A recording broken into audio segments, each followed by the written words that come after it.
السلام علیکم دوستو، میرا نام ہے حسیب شفقت اور آپ دیکھ رہے ہیں ہنسی ٹی وی۔ آپ میں سے سبھی لوگوں نے یقیناً ایک چیز کو خبروں میں سن کر ضرور نوٹس کیا ہوگا، وہ یہ کہ اسرائیل نے مسلم ممالک کے ساتھ نہ صرف اپنے اتحادی نہ صرف سفارتی تعلقات بڑھانے شروع کر دیے ہیں بلکہ اپنی ناجائز ریاست کا وجود، جسے مسلمانوں کی سرزمین کے دل میں لاکھوں بے گناہوں کو شہید کر کے قائم کر کے اسے منوانے کے لیے سرگرمیاں بھی تیز کر دیا۔ ایک کے بعد ایک ہونے والے سفارتی دورے مسلم ممالک کے اندر سرمایہ کاری اور امریکہ کے ذریعے دباؤ ڈال کر ان مسلمان ممالک کو اسرائیلی ریاست کا وجود منوانے کے لیے مسلسل قائل کیا جا رہا ہے۔ حال ہی میں UAE نے اسرائیل کو تسلیم کر کے یہ ثابت کر دیا کہ یہ مسلمان حکمران اپنے اقتدار کو بچانے کے لیے پس پردہ نہ صرف یہودیوں کی پشت پناہی کر رہے ہیں بلکہ سفارتی اور ان کی مالی مدد بھی کر رہے ہیں۔ 15 ستمبر 2020 کو واشنگٹن DC کے اندر ہونے والے معاہدے کے بعد بحرین اسرائیل کے وجود کو تسلیم کرنے والا چوتھا مسلم ملک بن گیا، جس کے بعد حال ہی میں اسرائیلی وزیر اعظم اور سعودی ولی عہد شہزادہ محمد بن سلمان کی ایک خفیہ ملاقات جو کہ نیوم سٹی کے اندر ہوئی، جو کہ سعودی عرب کے اندر ایڈوانس ترین اور ویسٹرن کلچر پر تیار ہونے والا ایک ایسا شہر ہے جسے اسرائیل فنڈ کر کے سعودی عرب کے اندر نہ صرف اپنا اثر و رسوخ بڑھانا چاہتا ہے بلکہ سعودی عرب کا یہ حصہ اس کے گریٹر اسرائیل منصوبے کے اندر بھی شامل ہے جس پر اسے قبضہ کرنا ہے۔ اسرائیل کی اس قدر سعودی عرب کے اندر انویسٹمنٹ کے بعد ایک تو عرب سرزمین کا یہ حصہ معاشی طور پر اسرائیل کے کنٹرول میں چلا جائے گا اور سرمایہ کاری کی بدولت سعودی عرب اسرائیل کی کھل کر کبھی مخالفت بھی نہیں کرے گا، اور دوسری طرف سے سعودی عرب یہ بھی چاہتا ہے کہ اگر ایران کی طرف سے یا ترکی کی طرف سے ان پر کوئی بھی دباؤ ڈالا جائے تو یہ لوگ اسرائیل کی پشت پناہی حاصل کریں۔ اس کے ساتھ ساتھ سعودی عرب کو کافی حد تک اپنی معیشت کو بھی بچانا ہے جو کہ پہلے پیٹرول پر اور حج اور عمرہ کی مدد سے حاصل ہونے والی کمائی پر ٹکی ہوئی تھی، مگر حالیہ دنوں کے اندر کورونا کی وجہ سے ایک طرف تو حج اور عمرہ جیسی زیارات بند ہو چکی ہیں اور مستقبل میں دنیا بھر کے اندر پیٹرول کی جگہ الیکٹرک گاڑیاں لے رہی ہیں۔ اسی لیے سعودی عرب اپنی اکانومی کو ٹورزم اور ویسٹرن کلچر پر شفٹ کر رہا ہے، بالکل UAE کی طرح۔ لیکن اس خفیہ ملاقات کا مقصد سعودی عرب کو ثالثی کے طور پر استعمال کر کے مسلم ممالک سے تعلقات بڑھانا، اور اسرائیل کا مقصد اسلامی ممالک کی حکومتوں کو اس طرح سے گھیرنا کہ کبھی بھی وہ اپنا اتحاد قائم نہ کر سکیں اور نہ ہی یہ مسلمان ممالک مل کر کوئی ایسی اسرائیل کے خلاف پالیسی بنا سکیں جو اس کے مفاد میں نہ ہو۔ یاد رہے کہ سعودی عرب مسلمانوں کے دل مکہ اور مدینہ کا رکھوالا ہے جس کے فیصلے کو تمام مسلمان امت قدر کی نگاہ سے دیکھتی ہے، اور دوسرا یہ کہ یہ مسلمانوں کے اتحاد یعنی کہ OIC کا سربراہ بھی ہے۔ سعودی عرب ایک ایسا ملک ہے جس کی وجہ سے کئی مسلم ممالک اسرائیل کو تسلیم کر لیں گے۔ سعودی عرب اس ملاقات کی مسلسل تردید کر رہا ہے اور اسے صرف افواہ کہہ رہا ہے، لیکن اسرائیلی وزیر اعظم نیتن یاہو کی فلائٹ ٹکٹ اور روٹ کی انفارمیشن سے یہ بات کنفرم ہو گئی ہے کہ یہ ملاقات خفیہ طور پر ہوئی ہے اور اسرائیلی سرزمین اور مسلمان امت سے غداری کی گئی ہے۔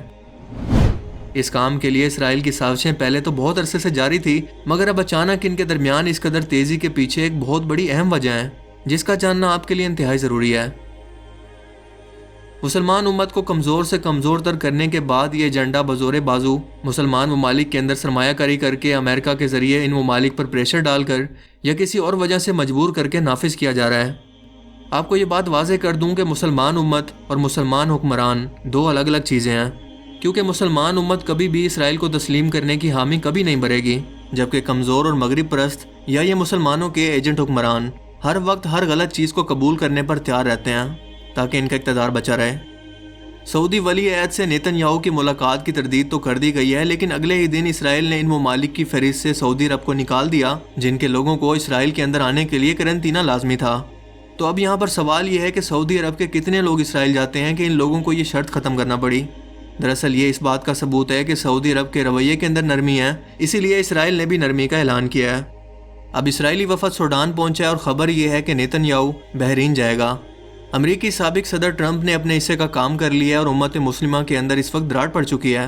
اور اسرائیل کو اس دراڑ کے اندر نقب لگا کر گھسنے کا موقع بھی مل گیا ہے، اور اس کمزور اتحاد کا فائدہ وہ ڈیوائیڈ اینڈ رول کی صورت میں اٹھا رہا ہے، یعنی کہ ایک ایک کر کے مسلمانوں کو توڑ دینا اور پھر ان اکیلے ممالک کو ایک ایک کر کے تباہ کر دینا۔ جیسا کہ حضور پاک صلی اللہ علیہ وآلہ وسلم کی حدیث مبارکہ ہے آخری وقتوں کے بارے میں کہ مسلمان تعداد کے اندر بہت زیادہ ہوں گے مگر پانی میں تنکوں کی طرح بکھرے ہوں گے، کیونکہ اللہ تعالیٰ ان کے دل کے اندر وہن کو پیدا کر دے گا، یعنی دنیا سے محبت اور موت سے نفرت۔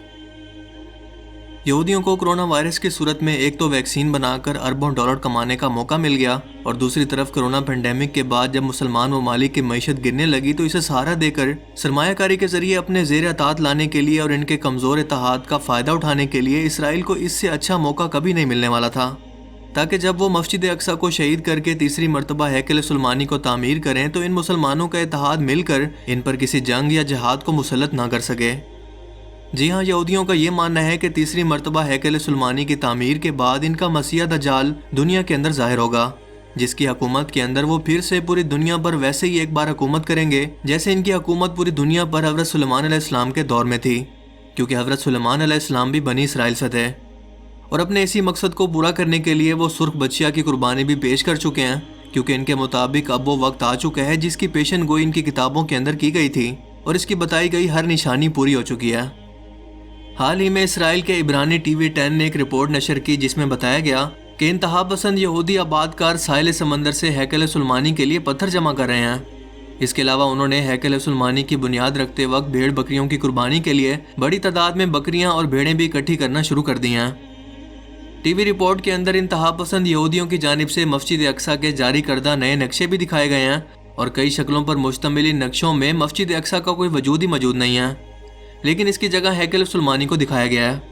ان نقشوں کو جاری کرنے کا مقصد یہ ثابت کرنا ہے کہ یہودی اپنے طور پر مسجد اقصی کو شہید کر کے اس کی جگہ ہیکل سلیمانی کی تعمیر کا مکمل منصوبہ تیار کر چکے ہیں۔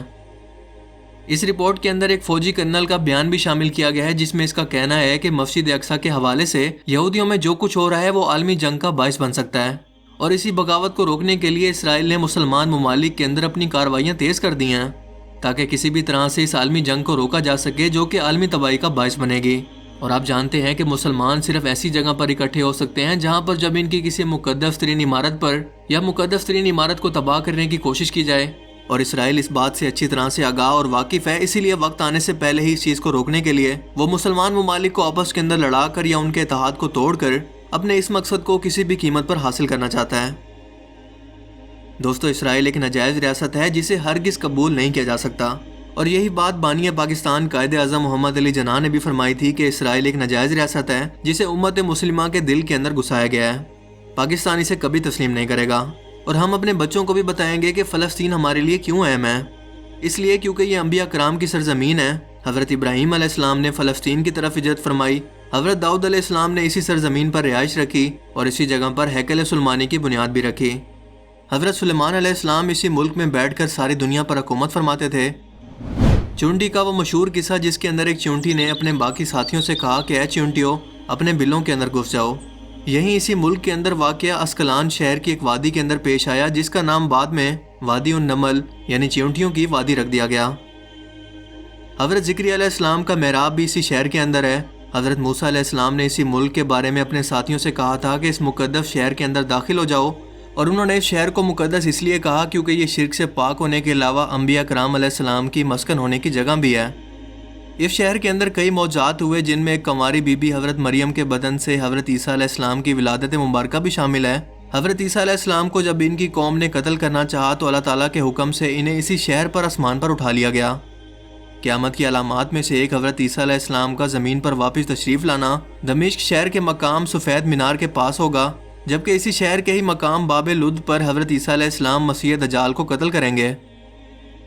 فلسطینی ارض محشر ہے، اسی شہر سے ہی یاجوج ماجوج کا زمین میں قتال اور فساد کا کام شروع ہوگا۔ فلسطین کو نماز فرض ہونے کے بعد مسلمانوں کا قبلہ اول ہونے کا اعزاز بھی حاصل ہے۔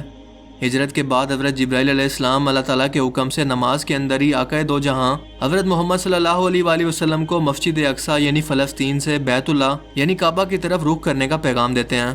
اور جس مسجد کے اندر یہ واقعہ پیش آیا وہ آج بھی مسجد قبلہ تین کہلاتی ہے۔